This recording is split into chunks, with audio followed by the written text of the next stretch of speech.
All right, so we're at week 5 already. This has been a crazy year so far. I'm thinking 2021 is trying to outdo 2020, and it's possible it's working on it really hard. So if you're anywhere in the central corridor, you've had an exciting week. Your gas bill will be very high this month. It'll be great. My poor furnace at the house in Auburn, I've got a Wi-Fi thermostat on it, and I set it down to 50 because we're not there that often. But even to keep it at 50 degrees the last couple of days, it has only shut off 23 minutes in the last 3 days. I'm going to be so excited to see the Black Hills energy bill for that one. It ought to be great. All right, so we've already missed a couple of days due to the college being too cold, and my understanding is we had a lot of frozen pipes on our campus. It was apparently interesting. We're not designed for 30 below zero here. We just don't simply build to that. And in fact, my house in Auburn, I decided that I was not going to leave pipes running, and I ended up having to dethaw some pipes. So hopefully you guys have all survived that. What we want to look at is a couple of items really quickly. And so I'm going to rush through some of this. There's some more in-depth videos. But what I want to do is put the spin on how we can use these ideas for your project that you're working on. So part 2 that we gave you the heads up on last week is actually due this Sunday.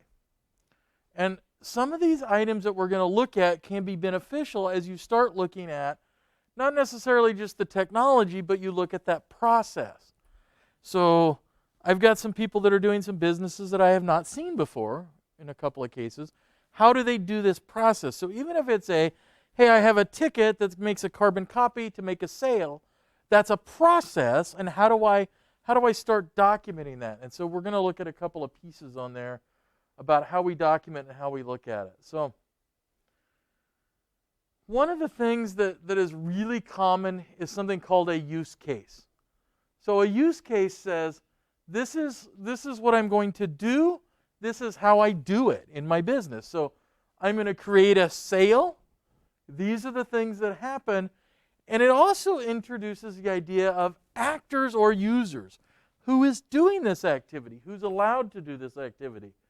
So you may find that you run into people that aren't allowed to do activities at the business, and so that may be part of your process. So let's imagine we took a car dealership. As a salesman in most car dealerships, you're not really allowed to set the sale price of the vehicle. You have to engage in this weird, bizarre model where you have to take a price back to your sales manager or the floor manager or whatever they're calling them. And there's this weird movement of information back and forth. So all of these can be listed inside of a use case description. So in this case, they use the idea of creating a customer account. Well, all right. So what is the scenario? In other words, what's going to happen? We're going to create an online customer account. What triggers that? Is it a temporal event? So sometimes we may have these that are triggered with temporal events. In other words, sometime there may be another condition that triggers it. So in this case, a customer wants to set up an account. In other words, they've said, hey, I want to create an account online. Who's involved? Well, in this case, because it's online, it's just a customer. If we said create an online customer account via a phone call, then that would actually have a customer and a customer service rep. Who else is involved? In other words, who has some stakeholder equity in this? So in this case, we say the accounting department, marketing department, sales. What has to happen before that? We have to have the customer account subsystem and the credit debit authorization. What happens after this event? We create a customer, addresses are saved, credit card information is validated, account must be created, address and account must be associated then with that. And so we can actually look then at this flow of activities. And then we can throw in some exceptions. So if the customer data isn't complete or the address isn't valid or credit debit information isn't valid, we don't finish the creation of that. So sometimes those can be some security pieces. So we wouldn't want to create an account and give somebody, so maybe it's a business account and you're giving them $20,000 of credit, but their credit and debit card didn't run through, but we knew them. they're good for it, right? We don't want to do those kinds of things. So we try to set up those conditions as close as possible. So that's the same thing, but in a little bigger format. I probably should have flipped to make it easier to see. So really a use case is a verb noun. We do something. So we're not an English language class, thank goodness, because I tried to help my 10-year-old on an English paper that they brought home. She brought it back and we'd received a 62%. So clearly I can't pass 5th grade English, but I do know what a verb and a noun are, and we can put those together. So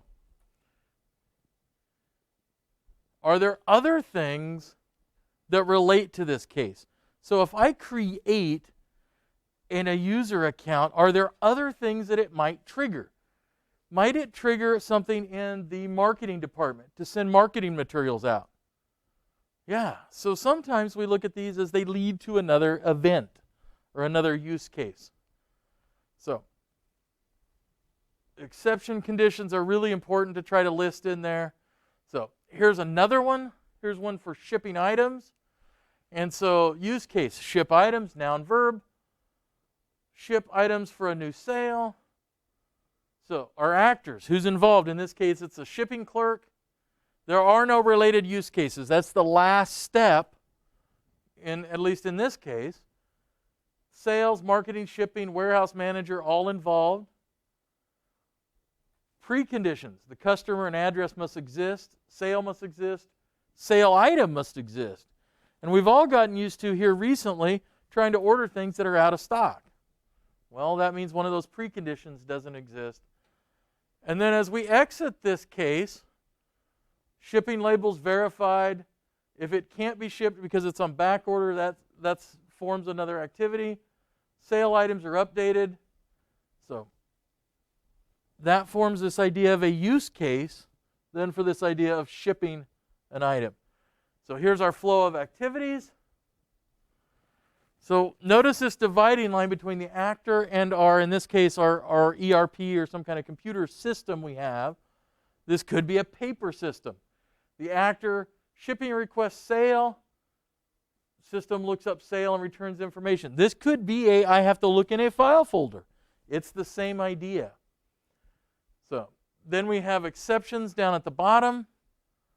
So if the print label doesn't print right, if the barcode isn't scanning, we must enter it. If an item's damaged, and that happens in a warehouse. People running forklifts are notoriously bad about stabbing forklifts into things and not telling them. We also have some other ways to model very similar types of systems.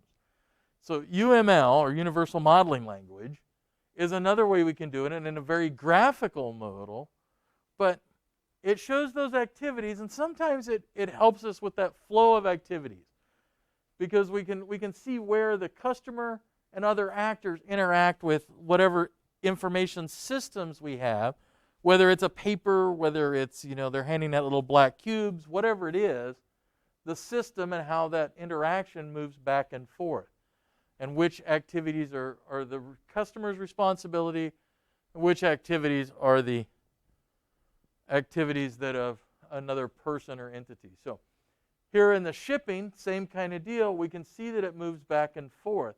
But now we've added this ability to add in there that idea of a flow chart. So in other words, a decision, we can update those decisions, and then we can recombine them here.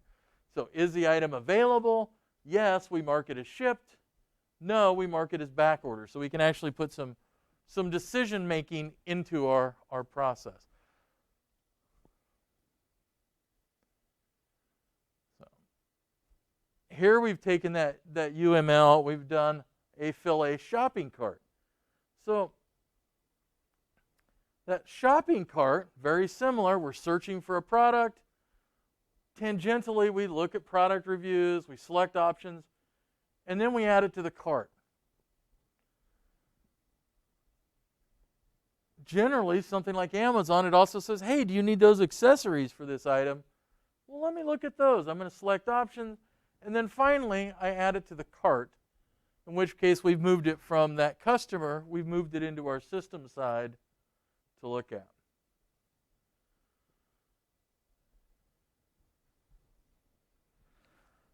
there's all different kinds of variations of these. So there is a video on this, and I think I'm going to let the video of the author of the textbook, so you should go watch the one called SSDs, and know that is not solid state drive.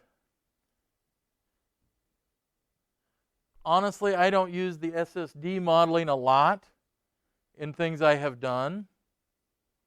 So it's interesting. There are places for it, and different companies have different requirements when you start working for them. What I do, though, is I look at this almost as a matrix of responsibility. And so there's an acronym we call CRUD, and you've seen it in other classes. You've seen me, we looked at it, and it's that idea of create, read, update, and delete. So we're actually looking at who can do different activities. So we can use this idea, who has responsibility for different activities. So we can create a matrix. So the customer, we can look at what they can have the ability to do. So they can create their own account. They can read, so they can look up what other people have done, what they've done. In other words, for the reviews, they can update their own account, so maybe your address, and they can delete their account, sort of. So we don't really delete their account. We might archive it off or delete, stop their access into it. But we would need to keep that information for our sales and for our tracking. So if I start looking at activities then, we can start breaking into this idea of classes of activities and who has access to those activities. So maybe it makes more sense to look at it this way. So I looked at the different people that I can create here, and so in some cases we call this a security matrix.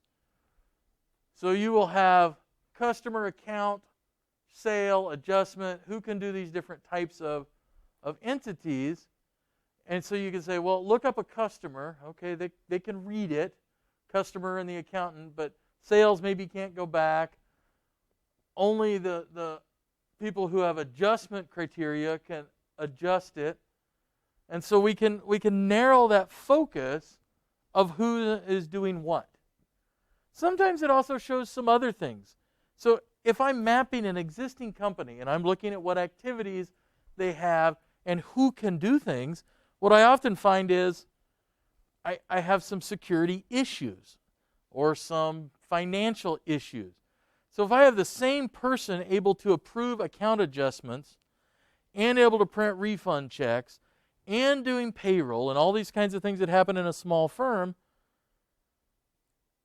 our hope is everybody is honest. The reality, this sets up conditions where fraud can occur, and so we try to minimize those.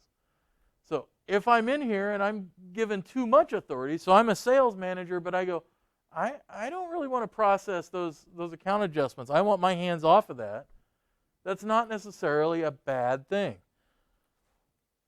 So oftentimes we map out these use cases, what's going on in a company, against the actors, and we see what rights they have. And so we can write it out on some spreadsheet paper, throw it in a spreadsheet really quickly, and it gives us an idea of how that process flows. And sometimes we run into managers or business owners, they don't understand that they've given away rights to some of these people that they didn't think they had until we actually break out this map. And sometimes it goes far beyond just the create, read, update. Depending on the system, we may break it down into 10 or 12 or different rights and different things, but it's the same idea. You're mapping out in these activities who has ability to perform some of these actions. So we can use these things together, and a lot of companies have a lot of modeling requirements. So I'll pick on Matthew. So out at the power plant, because he works at the nuclear power plant near us, every activity, I'm going to guess there, is modeled to within 12 different types of modeling, and then there's a 25-page report on how that modeling's done, and a 40-page step on how it's created. We go to a small company, so we go downtown to Insurance of Auburn or somewhere, they're doing a lot of the same steps. They're doing HR functions, they're doing creation, but they don't model it nearly as well, and they don't model as many pieces. So they're somewhere in the middle ground. So some companies over-model, and in fact what they run into is kind of a modeling block because they've modeled it so many different ways, trying to do different things, that nothing ever gets done because we're just examining the process and not actually figuring out how to get something done. But those use cases can certainly drive into activity diagrams or SSDs or state machine diagrams. We use the domain classes a lot now because we're trying to move towards a processor-orientated or a process-orientated architectures.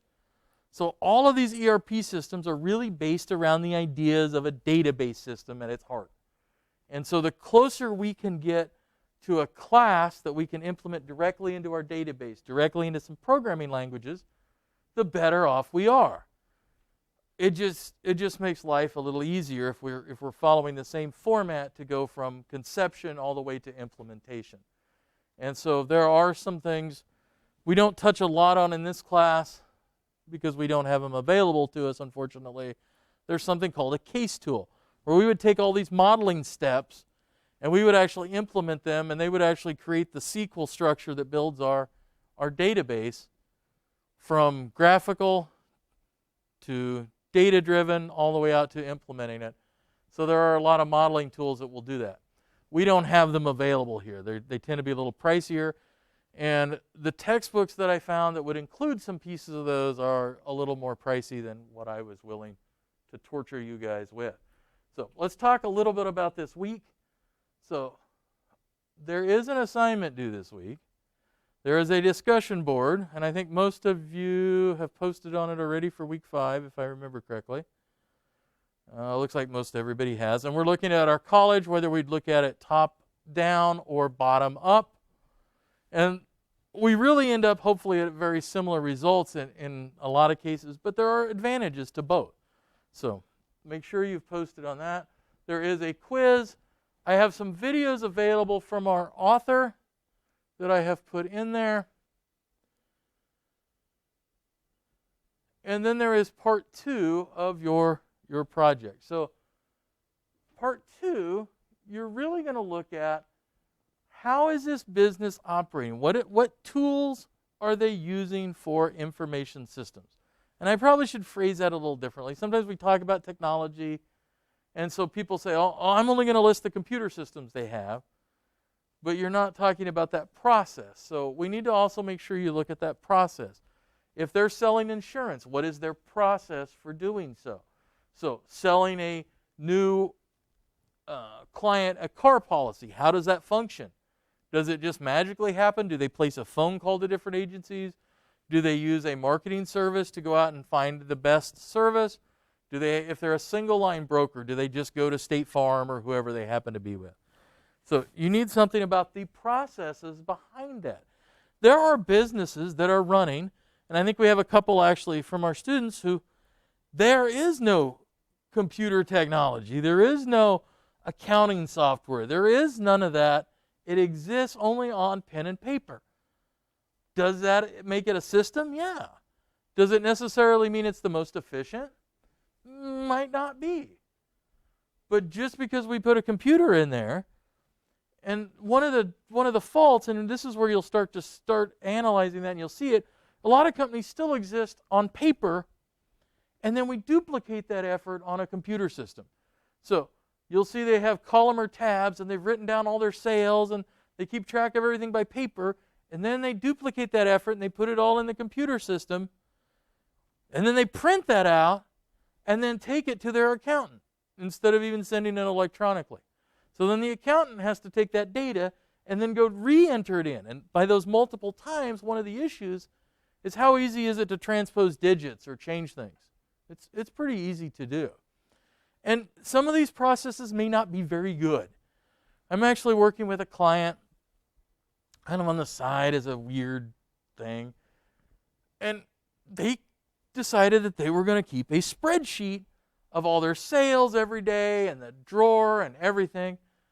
But not understanding anything about the financial accounting process, this person said, well, I can't get everything to total up correctly, so I'm just going to make an other figure for if the drawer's short or long, I'm just going to have this number. And at this particular business, it's a retail business. They do a couple $1,000s a day, and their drawers will not balance within $200 on any given day.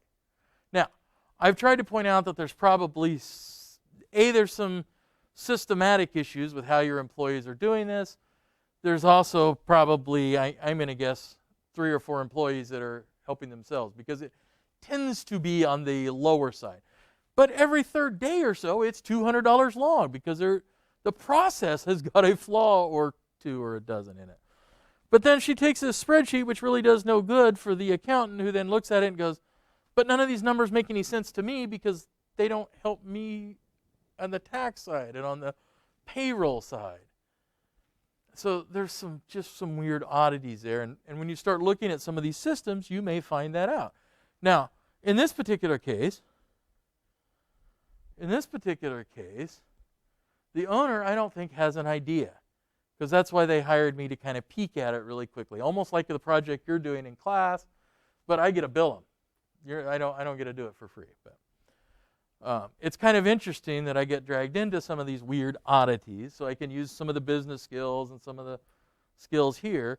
But what they don't realize is one of the things the business owner and I implemented immediately is we actually put up some micro cameras.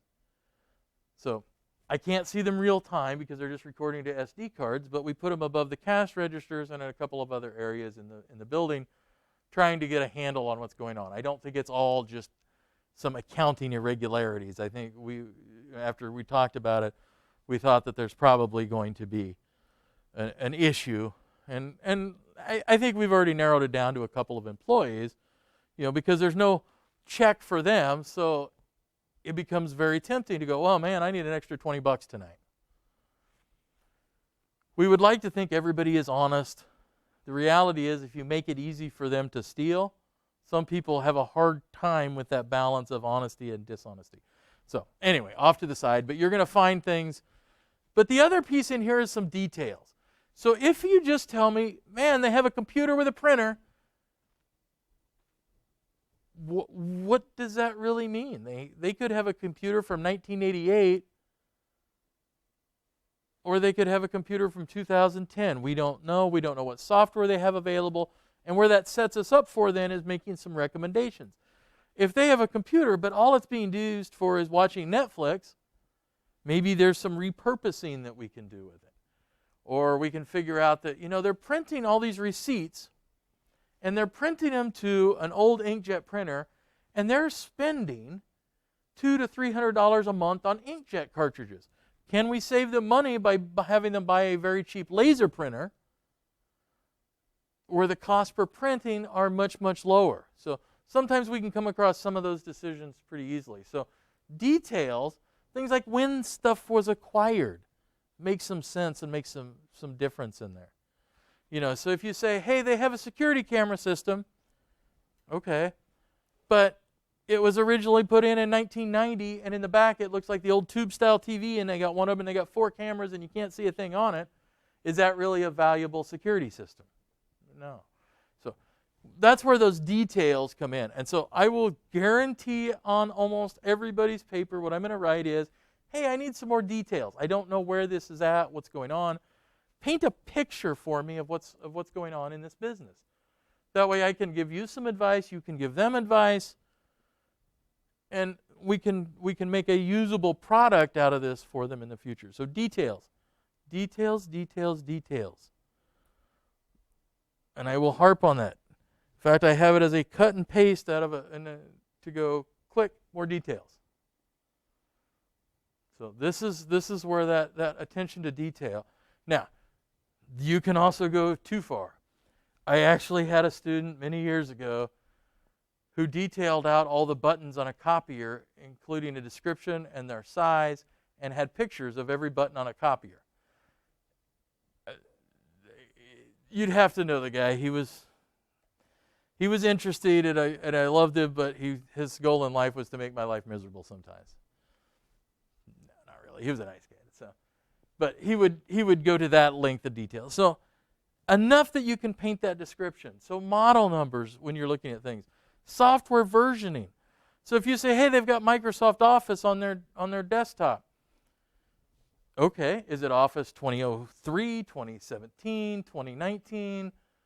Have they purchased a subscription? Are they buying it with Office 365, which gets you some online space that you can use to do some backup and some data storage?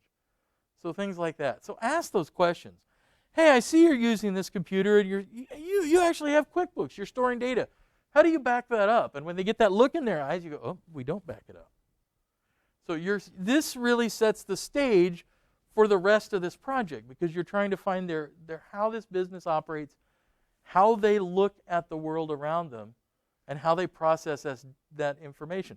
And every business has really one goal, and that goal is to make enough money to survive. Every nonprofit has that same goal. They need to stay within their budget so that they survive. So this is where we look at those resources and we say, oh yeah, this is what's going on. But ask questions, and this is where you get a lot of interaction with that business and those business owners. So here's what I will say about this due date. I will not consider Sunday a hard and fast due date on this if you're working on with a business.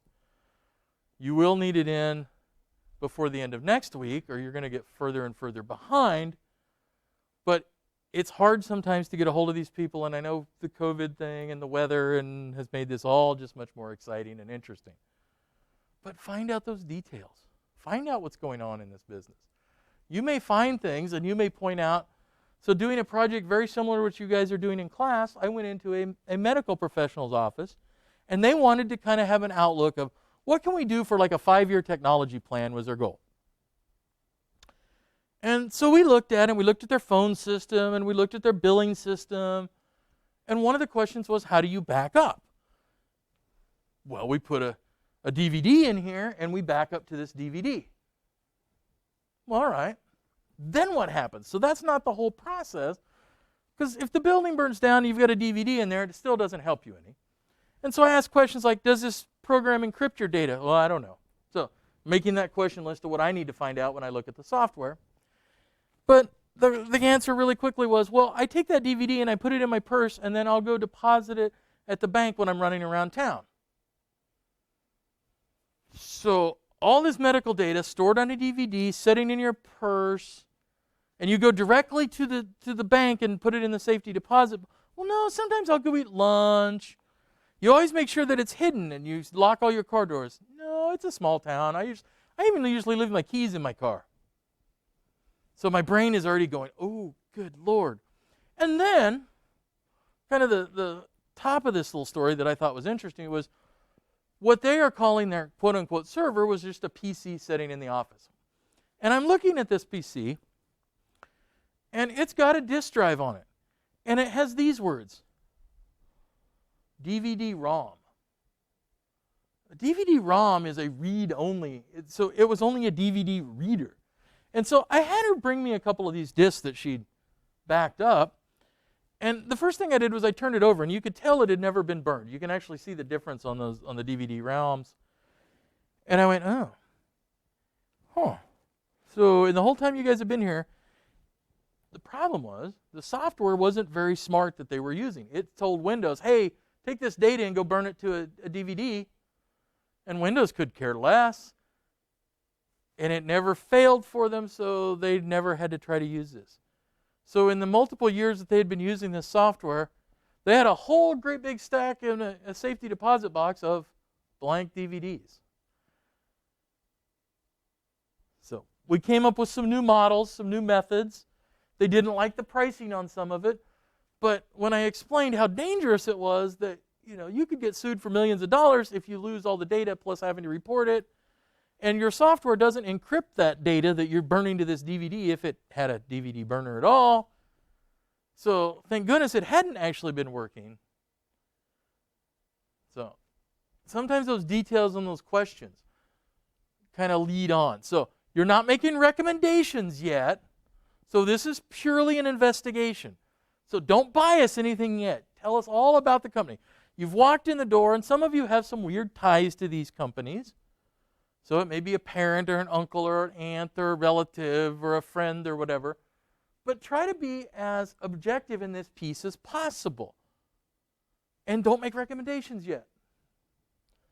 Because by the time you start making a recommendation in your brain, you've already kind of jumped the ship a little bit around there. And you may not come up with necessarily the best recommendation.